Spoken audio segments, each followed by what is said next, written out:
Hi friends, இன்றைக்கி இந்த முகநூலூடாக ஒரு அழகிய குட்டி கதையோடு வந்திருக்கிறேன். அதாவது, முதியோரை மதிக்க வேண்டும், முதியோருக்கு முக்கியத்துவம் கொடுங்கள், பெற்றோரை மதிக்க வேண்டும், பெற்றோரை நன்றாக கவனியுங்கள் என்ற ஒரு விடயத்தினை கொண்டு வந்திருக்கிறேன். கண்டிப்பாக பாருங்கள், அதோடு லைக் பண்ணுங்கள், கமெண்ட் பண்ணுங்கள், நிச்சயமாக ஷேர் பண்ணுங்கள். வாங்க கதைக்கு போகலாம்.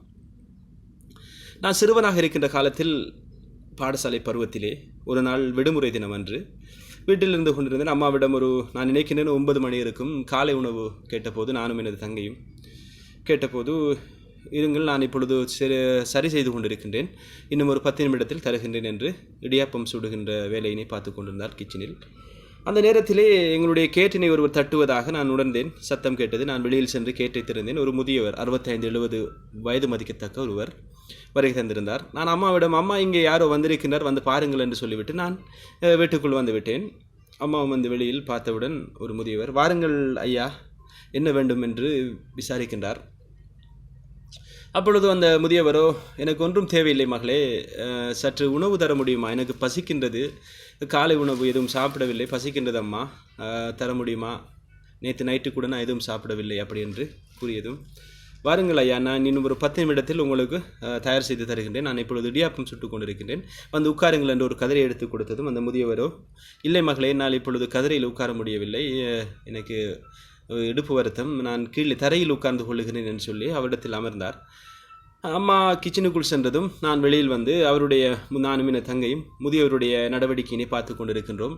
அந்த நேரத்திலே அவர் அங்குமிங்கும் எதையோ தேடுவதை போன்று தேடிக்கொண்டிருந்தார். என்னால் உணர முடியவில்லை அவர் எதை தேடுகின்றார் என்று. பட் சிறிது நேரத்தின் பின்னர் எங்களது வீட்டிற்கு பக்கத்தில், அதாவது எங்களது வளவுக்குள்ளே இருக்கின்ற ஒரு குப்பையும் குளமாக இருக்கின்ற ஒரு இடம், அந்த இடத்திலே சிறு புட்களும் முட்களுமாக இருந்தது. அந்த இடத்திற்கு அவர் மெல்ல மெல்ல அவ்விடத்தில் சென்று அதனை சுத்தம் செய்து கொண்டிருக்கின்றார். சுத்தம் செய்து கொண்டிருக்கின்ற நேரத்தில் நானும் அவருக்கு பின்னால் என்று அவ்விடத்திலே வேடிக்கை பார்த்து கொண்டிருக்கின்றேன். அந்த நேரத்தில் அம்மா அழைக்கின்றார், வாருங்கள் சாப்பிடுவோம் என்று சொல்லி. நாங்கள் ஓடி வந்து விட்டோம். அம்மா வெளியில் வந்து அந்த முதியவரை தேடிய போது அவர் அந்த இடத்தினை முற்றுமுழுதாக சுத்தம் செய்துவிட்டு கைகளை கழுவி கொண்டிருக்கின்றார். அப்பொழுது அம்மா கூறுகின்றார், ஏன் ஐயா நீங்கள் இந்த வேலையில் பார்த்து கொண்டிருக்கின்றீர்கள் முடியாத நேரத்தில்? இல்லை மகளே, அது எனக்கு பழகிவிட்டது. இது உழைச்சி கஷ்டப்பட்ட உடம்பு சும்மா இருக்க மனசு இல்லாமல் இருக்குது, அதுதான் மகளே, இந்த இடமும் குப்பையாக கிடந்ததை நான் சுத்தம் செய்தேன் என்று சொல்லுகின்றார். சரி வாருங்கள் ஐயா, நாம் சாப்பிடுவோம் என்று சொல்லி அம்மாவும் அழைத்து வந்து எல்லோருக்கும் ஆளுக்கு ஒரு பிளேட்டை வைத்து அதில் இடியாப்பங்களை வைக்கின்றார். தாத்தாவுக்கும் கிட்டத்தட்ட நான் நினைக்கிறேன் ஒரு 10 இடியாப்பத்தை வைத்ததும், இல்லை மகளை, இத்தனை எனக்கு வேண்டாம், வேறு 3 அல்லது 4 இடியாப்பம் தாரு, எனக்கு இது வேண்டாம், நான் இத்தனை சாப்பிட மாட்டேன், எனது வயிறு இடம் கொடுத்தாலும் மனசு இடம் கொடுக்காது, இப்பொழுது என்னால் இவ்வளவு சாப்பிட முடியாது மகளே என்று சொல்லி வேறு 3 இடியாப்பத்தினை மட்டும் எடுத்துக்கொண்டு சாப்பிடுகின்றார். சாப்பிட்டு முடித்ததும் எல்லோரும் சாப்பிட்டு முடித்து விட்டோம். அம்மாவும் அந்த நேரத்தில் தான் ஃப்ரீயாகின்றார். அனைத்து வேலைகளை முடித்துவிட்டு பெரியவர் உட்கார்ந்திருக்கிறார். அம்மாவும் வந்து தாத்தாவிடத்தில் விசாரிக்க ஆரம்பிக்கின்றார். நீங்கள் எங்கிருந்து வருகின்றீர்கள் ஐயா, இவ்வாறு காலை ஒரு வேளை உணவிற்காக இவ்வளவு கஷ்டப்படுகின்றீர்கள், ஏன் ஐயா, உங்கள் வீட்டில் யாருமே இல்லையா அப்படி என்று கேட்டதும், இல்லை மகள் ஐயா, இல்லை மகளே, எல்லோரும் இருக்கின்றார்கள், எனக்குத்தான் அந்த வீட்டில் இடமில்லை என்று புன்னகைத்தவாறு, அது புன்னகை என்று சொல்ல முடியாது, ஒரு வகையான உள்ள குமுறல் என்று தான் சொல்ல முடியும், புன்னகைத்தவாறு கூறுகின்றார். இல்லை மகளே, எல்லோரும் இருக்கிறார்கள், பேர பிள்ளைகள், 2 மகன் என்று எல்லோரும் சந்தோஷமாக இருக்கின்றார்கள், ஆனால் இருப்பதற்கு எனக்குத்தான் இந்த இடத்தில் இடமில்லாமல் இருக்கிறது, அதுதான் என்னை வெளியில் அனுப்பிவிட்டார்கள் என்று கூறியதும் அம்மாவின் கண்களிலே கண்ணீர் வடிகின்றது. நானும் சற்று நான் சிறுவயனாக இருந்தாலும் என்னாலும் அதை ஜீரணிக்க முடிகின்றது. அம்மாவிடத்தில் நான் கேட்டேனே, அம்மா நீங்கள் அழுகின்றீர்கள் என்றதும் அம்மா சொன்னா, உங்களுடைய தாத்தா, அதாவது என் பாப்பாவுடைய நினைப்பு வந்துவிட்டது மகனே என்று கூறுகின்றார். கண்களை துடைத்தவாறு அம்மா உள்ளே செல்லுகின்றார். சென்று 100-200 ரூபா பணத்தை எடுத்து கொண்டு வந்து அம்மா தாத்தாவிடத்தில் கொடுக்கின்றார். இதை வைத்துக் கொள்ளுங்கள் ஐயா, இன்னும் நீங்கள் இந்த இடத்தில் வழியாக வந்தால் நாளையும் பாருங்கள் ஐயா எங்களை வீட்டுக்கு என்று சொல்லி அம்மா அவரை வழி அனுப்புகிறார். அவரும் சொல்லிவிட்டு செல்கின்றால், முடிந்தால் முயற்சிக்கிறேன் மகளே நான் வருவதற்கு என்று சொல்லிவிட்டு, நீ நல்லா இருக்க வேண்டும் என்று ஒரு வாழ்த்தையும் சொல்லிவிட்டு விடைபெறுகின்றார்.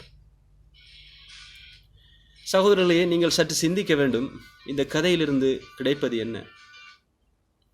ஒரு குழந்தை சாப்பிடுகின்ற சாப்பாடு கூட அந்த முதியவருக்கு தேவைப்படவில்லை. 3 இடியாப்பம் வெறும் சாப்பிட்டிருக்கின்றார். சற்று சிந்தியுங்கள். என் பெற்றோரை நாமே மதிக்க வேண்டும். என் பெற்றோருக்கு நாமே நல்லது செய்ய வேண்டும். முதியவர்களை நாம் மதிக்க வேண்டும். எமது வீட்டில் அவர்கள் கேட்பது என்ன? ஒருவேளை உணவு மாத்திரமே கேட்கின்றார்கள். காலையில் சாப்பிட்டால் பகல் தேவையில்லை, பகல் சாப்பிட்டால் இரவு தேவையில்லை. இவ்வாறு தான் இன்று முதியவர்களுடைய நிலையாக இருந்து கொண்டிருக்கின்றது.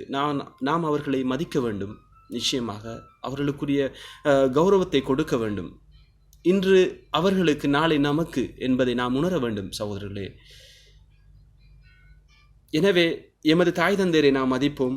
அவர்களிடத்தில் தான் அனைத்தும் இருக்கின்றது என்பதை நாம் உணர்வோம். அவ்வாறான பாக்கியங்கள் அனைவருக்கும் கிடைப்பதில்லை. கிடைத்தவர்கள் மிஸ் பண்ணி கொண்டிருக்கின்றார்கள். கிடைக்காதவர்கள் வருந்தி கொண்டிருக்கின்றார்கள். என்னுடைய தாய் இல்லையே, என்னுடைய தந்தை இல்லையே, என்னுடைய தாத்தா இல்லையே என்று சொல்லி கொண்டு அழுது கொண்டிருக்கின்றார்கள். எத்தனையோ பேர் என் காது கேட்க நான் கேட்டிருக்கின்றேன். எனவே ஃப்ரெண்ட்ஸ், அனைவரும் எமது தாய் தந்தையரை மதிப்போம். எமது முதியவர்களை நாம் கௌரவப்படுத்துவோம். அவர்களை எம் வீட்டில் ஒரு இடத்தில் வைத்துக்கொண்டு அவர்களை நன்றாக பார்த்து கொள்வோம் என்று நானும் கூறி விடைபெறுகின்றேன். நிச்சயமாக இந்த கதை உங்களுக்கு பிடித்திருந்தால் லைக் பண்ணுங்கள், கமெண்ட் பண்ணுங்கள், ஷேர் பண்ணுங்கள். மற்றும் ஒரு கதையில் நான் உங்களை சந்திக்கிறேன். விடைபெற்று செல்கின்றேன். நேதா அன்சார்.